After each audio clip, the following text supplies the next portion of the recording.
Hey y'all, I'm back. Happy Friday Eve.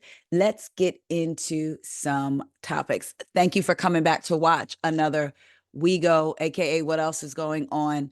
I was going to say podcast, YouTube video. I'm your girl. I'm your host, Taria. Now let's get into the thing of the things. Let's get into Cardi B and Offset, y'all. First, let's take a look. It's not the full, but let's take a look at this here video. That a think that they could just buy a bitch. You know what I'm saying? I love me, but you can buy me no more, mother. And it's so crazy that a think that that's enough. It's not enough, honey. It's just not enough. And you know what's so funny too? I find it funny that think that they could on anything, but when I start talking to you wanna threaten me with taking shit that I work my ass off for. Spirit Airlines. Child, she has some words for Mr. Offset. Let's get into it. So, this is according to page 6. Offset claims estranged wife Cardi B slept with another man while pregnant. Tell the truth. Offset claims Cardi B has been putting her WAP. I want to know who writes for page 6 because sometimes I'll be feeling like when they write about certain people, they write a certain way. Anyway, Offset claims Cardi B has been putting her WAP to work with another man. Amid their ongoing divorce, the clout rapper took to the comments of his estranged wife's Instagram live on Wednesday to accuse her of sleeping with someone else while she was pregnant. You effed with a baby inside. Tell the truth, he wrote, per a screenshot from the recording, which was shared on X. Not long after, Cardi seemingly confirmed the accusation on her X posting, and did, with 6 exclamation marks. It's unclear whether the alleged hookup took place. It's unclear when the alleged hookup took place, but the Money Hitmaker filed for divorce from the former Migos rapper in July.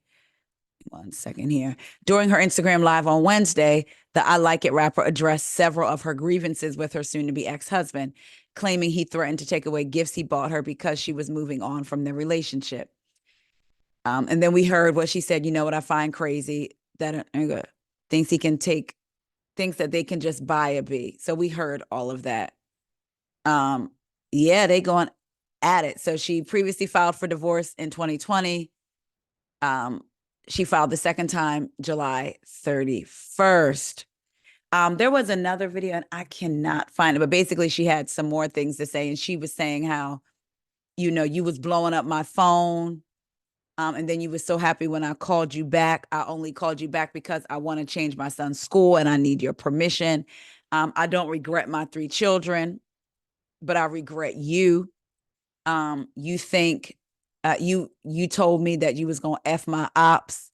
You doing all this to get back at me. So it was a lot. For their sake and the sake of their children, it seemed like they better apart.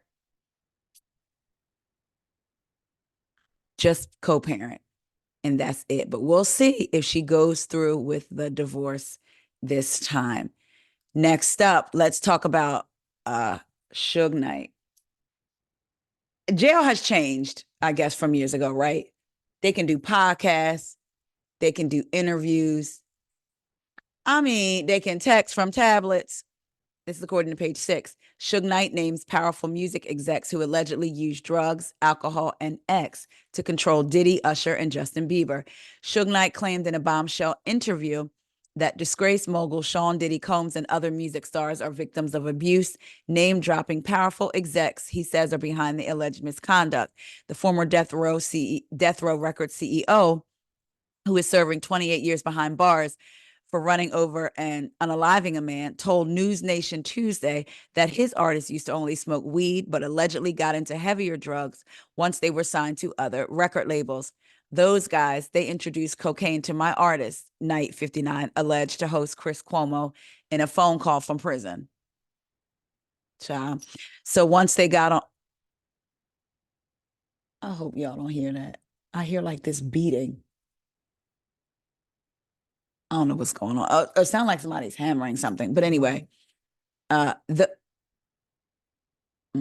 Those guys, they introduced cocaine to my artist, Knight 59, alleged to host Chris Cuomo in a phone call from prison. So once they got on cocaine, once they got on drugs, once they got on alcohol, then that's when the weird stuff happened. I think that's what took Puffy down that lane. The convicted felon went on to allege that Clive Davis, Russell Simmons, and Andre Harrell used alcohol, drugs to compromise Combs's manhood. So you know where he's going with this.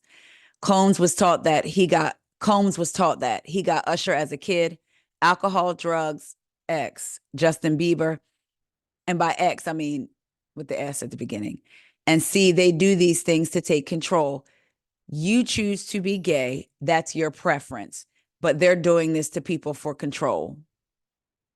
Sounds to me like what he's trying to say is Puffy may not actually like men, like people, like men who like men choose to be that way. But somebody like Puffy couldn't possibly be gay. It was that, or be gay or bisexual. It was that they gave him the drugs to control him and made him do those things with men.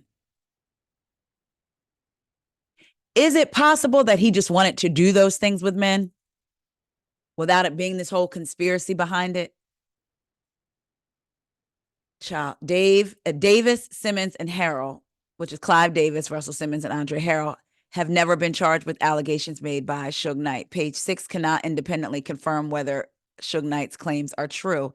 A spokesperson for Clive Davis emphatically denies the claims made about the legendary music producer 92. This is a completely fabricated thread that is being trafficked by an incarcerated felon. The rep tells Page 6 exclusively Wednesday. Mr. Knight's assertions about Clive Davis are 100% false, as nothing of the sort ever happened. The spokesperson adds, Clive is a mentor to artists and, in keeping with this, never ever condoned any such inappropriate behavior. Clive Davis, who was the president of Columbia Records and spearheaded the careers of stars like Whitney Houston, Barry Manilow, and Aerosmith, has never been accused or convicted of any X crimes. Yet he has proven to be loyal to Diddy. In January 2024, after Combs was sued by ex Cassie Ventura for RAPE, Davis stood by the Bad Boys for Life rapper and did not disinvite him from his annual pre-Grammys bash. Puffy is perennially invited to the party.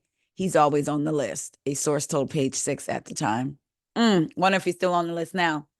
Page 6 also reached out to a rep for Russell Simmons, as Suge Knight also named him, but didn't hear back. The Def Jam Recordings co-founder 66 has not spoken out about the allegations made against Puffy.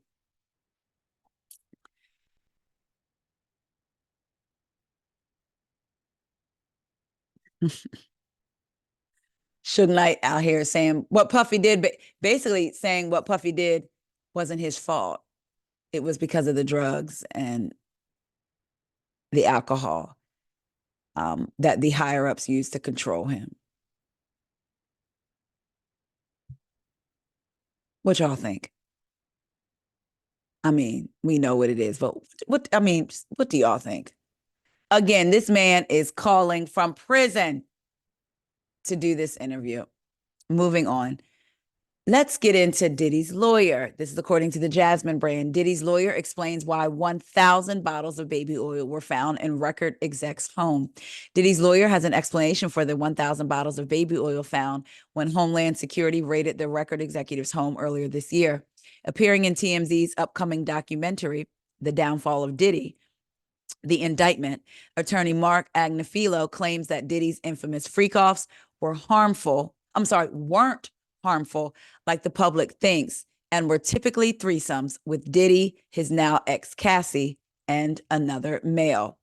Why would they need so much baby oil for just 3 people then? Well, Mark Agnifilo claims he's unsure where the large number came from. According to the attorney, 1 bottle of baby oil goes a long way. I don't know what you need 1,000 for. However, he did continue offering somewhat of an explanation for the bottles reportedly discovered. He has a big house. He buys in bulk. I think they have Costco in every place where he has a home.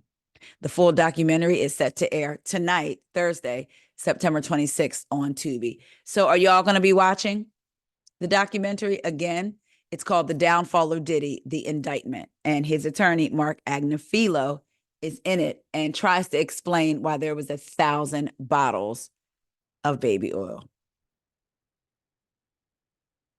Because he shops at Costco. That's what he said. Y'all, if y'all watch, let me know.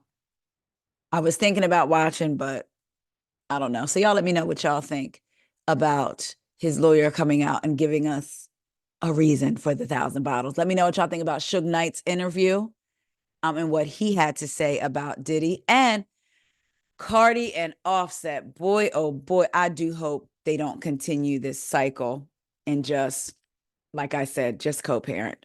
But y'all let me know what y'all think. I will talk to y'all later. New episode coming out tomorrow for the Real Housewives of Salt Lake City recap. I just recorded it. I think that you will really like my guest. I personally love him. But so make sure you are subscribed to the YouTube channel and your notification bell is on so that you get notified when new videos are dropped. And when I start going live, you'll be notified then. And also make sure you're subscribed to the audio version of the podcast, wherever it is you listen to your podcast, Apple, Spotify, Amazon Music, all the things. Type in what else is going on and you will find me. Thank y'all so much for your support and I will talk to y'all later. See ya.